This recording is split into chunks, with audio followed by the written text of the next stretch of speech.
স্বাধীনতার 250তম বার্ষিকী বা সেমি কুইন সেন্টিনিয়ার উদযাপনকে ঘিরে পুরো আমেরিকা এখন উৎসবের নগরী।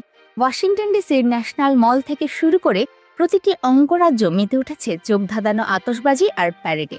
তবে এই ঐতিহাসিক মাইলফলকে প্রেসিডেন্ট ডোনাল্ড ট্রাম্প কেবল উৎসবের মধ্যেই সীমাবদ্ধ থাকেননি, তিনি মার্কিন নাগরিকদের জন্য নিয়ে এসেছে এক বড় অর্থনৈতিক চমক।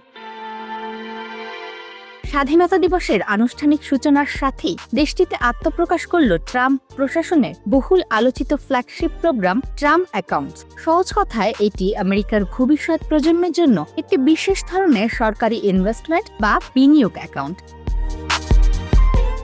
এই মহতি উদ্যোগের আওতায় 2025 থেকে 2028 সালের মধ্যে জন্ম নেওয়া প্রতিটি মার্কিন শিশু জন্মসূত্রেই সরকারের পক্ষ থেকে $1000 একটি প্রাথমিক ফান্ড বা মূলধন পাবে। এই টাকাটি সরাসরি শেয়ার বাজার বা বন্ডে বিনিয়োগ করা থাকবে, যা শিশুর পরিবার চাইলে নিজেদের সামর্থ্য অনুযায়ী আরও বাড়াতে পারবে। মূল লক্ষ্য হলো একটি শিশু প্রাপ্তবয়স্ক হওয়ার আগেই যেন সে একটি শক্তিশালী আর্থিক ভিত্তির উপর দাঁড়াতে পারে এবং ছোটবেলা থেকেই যেন তাদের মধ্যে ফাইন্যান্সিয়ালি লিটারেসি বা আর্থিক সচেতনতা তৈরি হয়।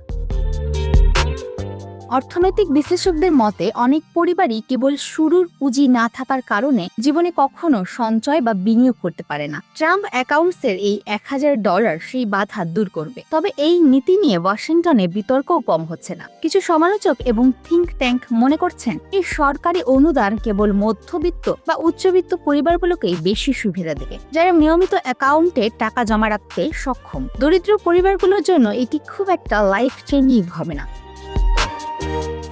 বিতর্ক যাই থাকুক না কেন, আমেরিকার 250 বছরের এই মহালাপনে ট্রাম্প অ্যাকাউন্টস সাধারণ মানুষের মাঝে দারুণ কৌতূহল ও উদ্দীপনা তৈরি করেছে। একদিকে যেমন দেশ জুড়ে ট্রাম্পের এই দেশাত্মবোধ ও জাঁকজমকপূর্ণ উদযাপনের রাজনৈতিক সমীকরণ খোঁজা হচ্ছে, অন্যদিকে এই অ্যাকাউন্ট চালুর মাধ্যমে মার্কিন অর্থনীতিতে এক দীর্ঘমেয়াদী বিনিয়োগের চাকা ঘুরতে শুরু করেছে।